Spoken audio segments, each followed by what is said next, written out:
Welcome back to another technical deep dive here in the debug zone. Today we're tackling a big question and breaking it down with insights from other users. Hopefully this clears up some misconceptions and helps you get the answer you need.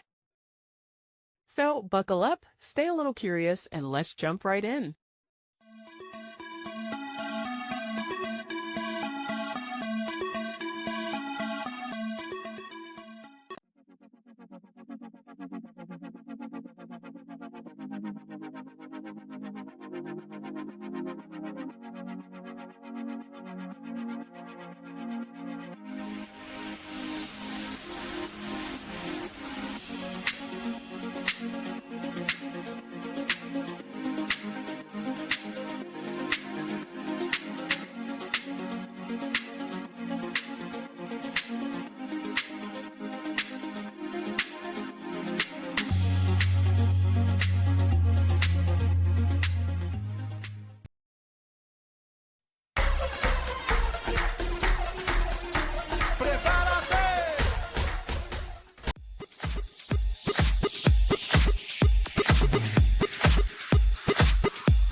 And that's a wrap.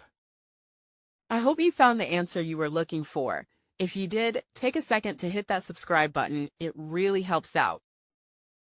And let me know in the comments which solution worked best for you. See you next time in the debug zone.